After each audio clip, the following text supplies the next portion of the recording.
मैं आज यहां पर एक मुख्यमंत्री के नाते नहीं आया।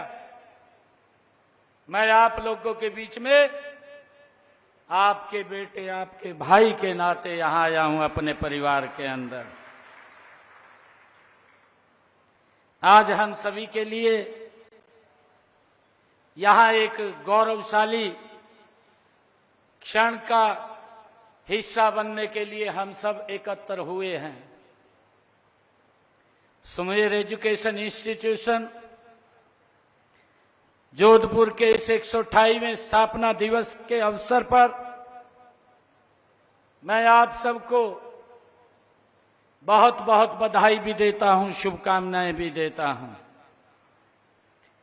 मेरे लिए बहुत ही गर्व का दिन है कि 128वें वर्ष किसी संस्थान के लिए ये केवल गिनती नहीं होती, बल्कि एक लंबा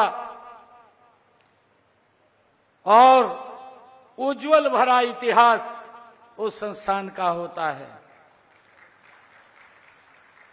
मुझे ये खुशी है कि यह संस्था अपने आरंभ से ही शिक्षा, संस्कार और समाज सेवा की अद्भुत धारा प्रवाहित कर रही है। इसकी नींव उस समय रखी गई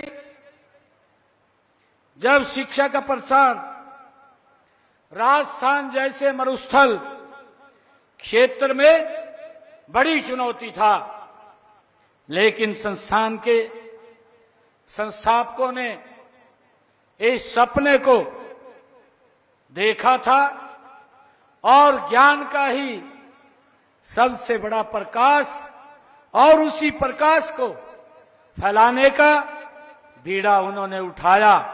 मैं उन सबको भी आज याद करता हूं, उन सबको भी प्रणाम करता हूं। मेरे लिए ये आज इस शिक्षण संस्थान के सभी हमारे प्रबंधकों, शिक्षकों और विशेष रूप से मैं सभी को बधाई भी देता हूं। आप जैसे समाज सेवकों ने 128 साल पहले जो इस संस्थान की नींव रखी है।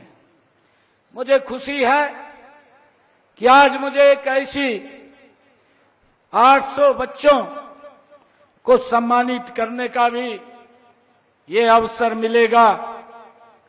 इससे पहले मुझे महान राष्ट्रभक्त और हमारे भामाशाह श्री देवीलाल गहलोत जी, जिसकी मूर्ति का अनावरण हुआ है, और समाज सेविका श्रीमती सोनी देवी, उनके नाम से ग्राउंड का जो अनावरण नामकरण हुआ है। मैं उन महान विभूतियों को जिन्होंने इस संस्थान के लिए, इसको आगे बढ़ाने के लिए निरंतर काम किया है, मैं उन विभूतियों को नमन करता हूं। उनकी प्रतिमाएं आने वाली पीढ़ियों को, उनके कार्यों को, सिद्धांतों को और आदर्शों को अपनाने की प्रेरणा ये हमें देती रहेंगी। मुझे खुशी है कि मैं इस संस्थान का आभार भी व्यक्त करता हूं कि जिन्होंने मुझे समारोह में यहां आमंत्रित करके मेरा भी मान बढ़ाया है। मैं उनका दिल से धन्यवाद करता हूं। आपने मुझे यहां आप सबके आशीर्वाद से ही मैं यहां आया हूं और लगातार मैं पीछे भी जब एक कार्यक्रम में जोधपुर के अंदर आया था, तब मैं ओबीसी मोर्चा का राष्ट्रीय उपाध्यक्ष के नाते काम कर रहा था। तो हमारी एक बैठक थी, 3 दिन वो बैठक चली। उस बैठक के निमित्त मैं यहां पर आया था और मैं धन्यवाद करना चाहूंगा जब मैं यहां पर आया था तो मैं इन सब शिक्षण संस्थानों में, चाहे वो कोचिंग सेंटर थे, चाहे हमारे शिक्षण संस्थान थे, उन सब में मुझे तब भी जाने का गौरव प्राप्त हुआ था। मुझे खुशी है कि यह आप सबकी ही का समर्थन व सहयोग है, आप सबका ही आशीर्वाद है कि आज आप सबके आशीर्वाद से हरियाणा में तीसरी बार नॉन स्टॉप सरकार आदरणीय मोदी जी के नेतृत्व में बनी है और लगातार दूसरी बार मुझे सेवा करने का हरियाणा में अवसर मिला है। ये आप सबका ही आशीर्वाद है, आप सबका ही प्यार है। मैं आयोजकों को मैं ये बात भी कर रहा था, मैंने बात भी किया कि हमारे अशोक गहलोत जी गार्जियन हैं, वे उनको यहां मैंने पूछा था कि वो आएंगे, तो मेरे को कहा भी आएंगे, परंतु आज मंच पर वो नहीं है। मैं यहीं से अशोक गहलोत जी को भी इसी मंच के माध्यम से उनको प्रणाम करता हूं, उनको राम राम करता हूं। साथियों, हमें यह जन समर्थन जो हरियाणा की जनता ने ये मुझे दिया है, इसके पीछे जो आदरणीय मोदी जी का एक विजन है कि 2047 तक इस भारत को विकसित राष्ट्र बनाना है, उसमें हरियाणा के लोगों की एक बड़ी भूमिका वो आगे आई है, उनका आशीर्वाद मिला है।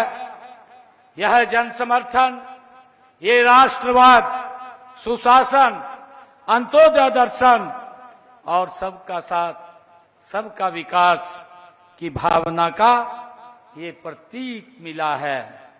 मैं माननीय मोदी जी और अपने भारतीय जनता पार्टी की तमाम लीडरशिप का और सभी कार्यकर्ताओं का मैं आभार भी प्रकट करता हूं कि जिन्होंने मुझे हरियाणा के मुख्यमंत्री के रूप में योग्य समझा है और हम लगातार प्रदेश की सेवा कर रहे हैं। मित्रों, मैं देख रहा हूं कि देश के यशस्वी प्रधानमंत्री जी के नेतृत्व में आज देश विकसित भारत बनने की तरफ तेजी से बढ़ रहा है। चाहे वह बुनियादी ढांचे का विकास हो, किसानों की आय बढ़ाने की बात हो, महिलाओं को सशक्त करने की बात हो, युवाओं को रोजगार के नए नए अवसर उपलब्ध कराने की बात हो, हर क्षेत्र में देश तेजी से प्रगति कर रहा है। मित्रों, मुझे आज देश भर में आप कहीं भी जाएं, कहीं भी देखें कि वहां न कोई बड़ी बुनियादी ढांचा परियोजना का कार्य आपको प्रगति से, गति से चलता हुआ दिखाई देगा। मुझे खुशी है कि आज देश के अंदर डिफेंस कॉरिडोर से लेकर फ्रंट कॉरिडोर तक, भारतमाला से लेकर के सागरमाला तक हम देख रहे हैं आदरणीय मोदी जी कैसे रोडवेज, रेलवे, एयरवेज कनेक्टिविटी का जाल पूरे देश में फैलाने के लिए मिशन मोड में आदरणीय मोदी जी कार्य कर रहे हैं।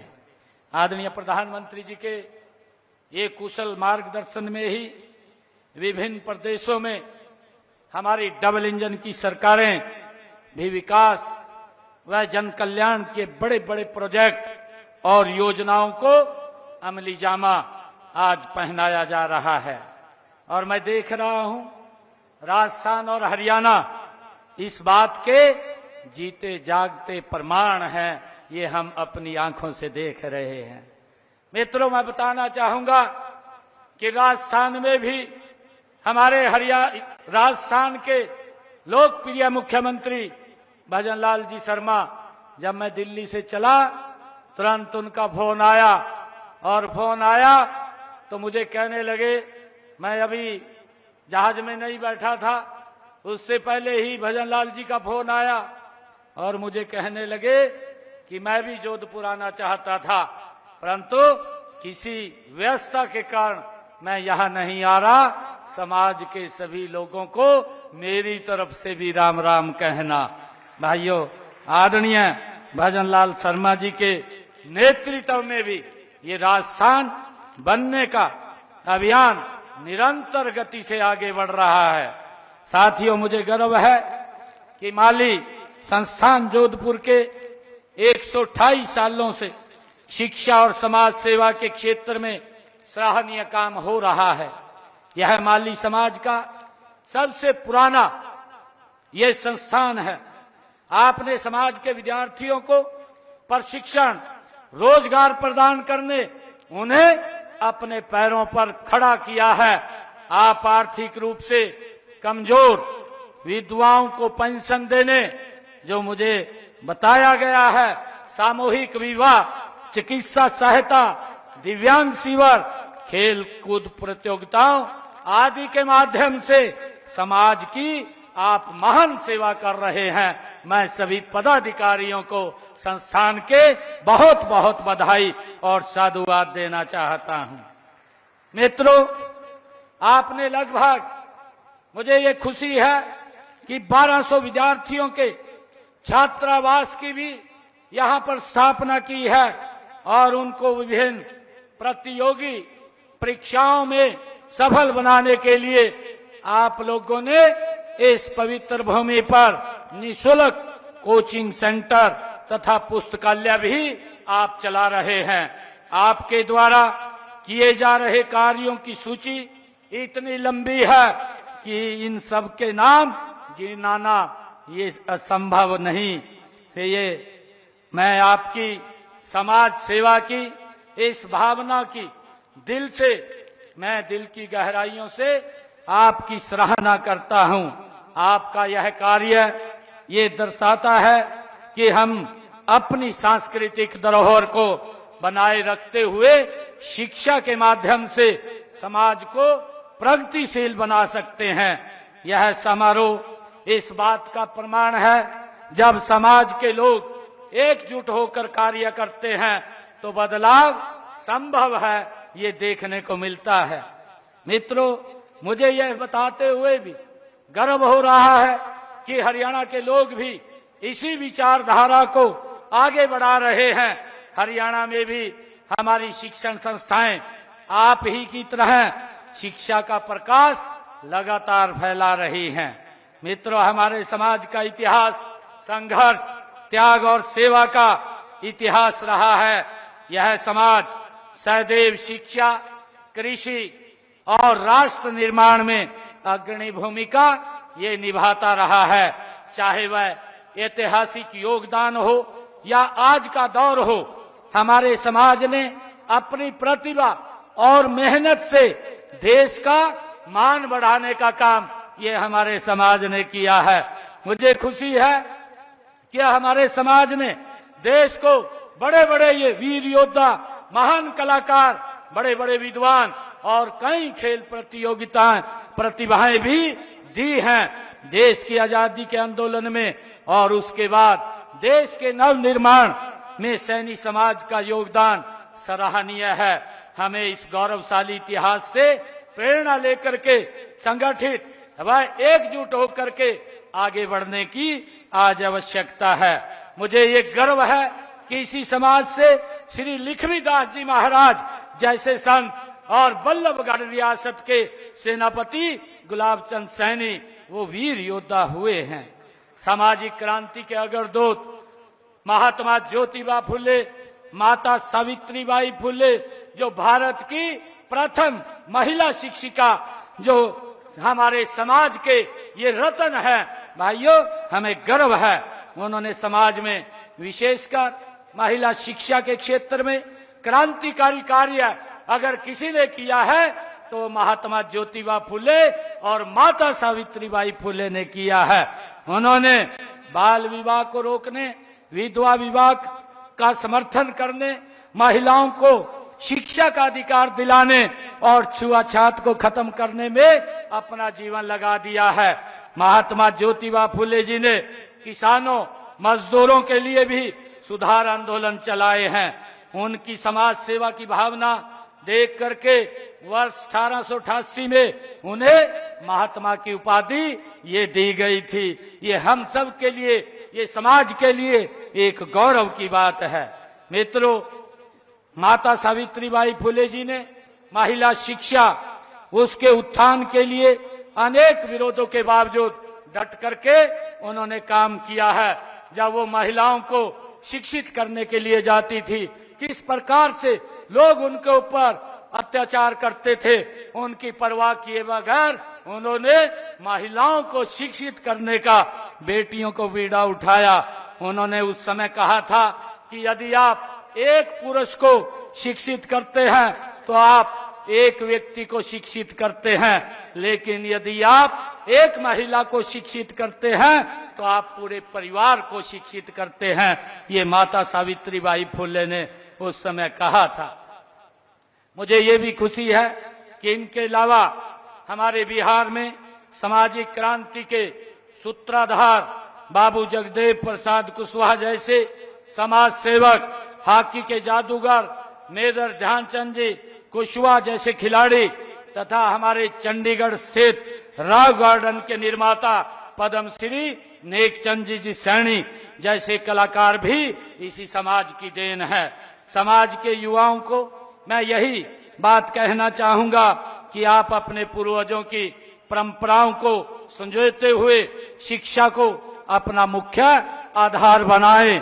केवल शिक्षा ही वह साधन है जिससे हम समाज में सकारात्मक बदलाव ला सकते हैं और राष्ट्र निर्माण में अपना योगदान हम दे सकते हैं। आप सभी इन संस्था की धरोहर हैं।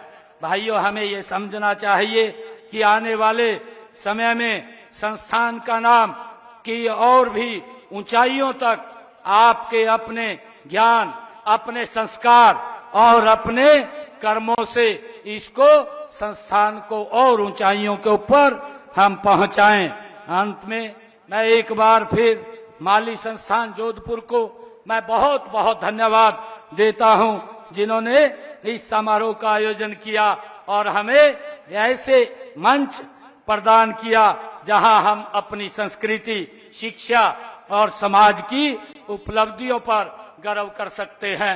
मैं आप सबको आज इस अवसर पर बहुत बहुत बधाई देता हूं और हमारे जो आज युवा साथी जिनको आज इस सम्मान समारोह में वो यहाँ पर सम्मानित होंगे, उन युवा साथियों को भी मैं बहुत बहुत बधाई देता हूं। और आज मुझे यहाँ इस पवित्र भूमि, ये राजस्थान की ऐतिहासिक भूमि, ये मेवाड़ की पवित्र भूमि, आज मुझे इस पर आने का अवसर मिला। मैं पुनः आयोजकों का भी, आप सबका भी दिल से बहुत बहुत आभार प्रकट करता हूं और आप लोगों से एक आग्रह भी करता हूं कि आप कभी भी हरियाणा के अंदर अगर आपको मेरे से कोई काम पड़े, निसंकोच आकर के मेरे से मिल सकते हैं, बात कर सकते हैं। आप सबका बहुत बहुत धन्यवाद। इन्हीं शब्दों के साथ जय हिंद, जय भारत, जय भारत मां। बहुत बहुत आभार नायब सिंह जी सैनी साहब। आपने हमें अपना परिवार माना, हमें अपना भाई माना, आपने दानदाताओं के माध्यम से हमें प्रेरित किया, आपने भारत को विश्व की सबसे बड़ी आर्थिक शक्ति बनाने के लिए हमें प्रेरित किया है। आपने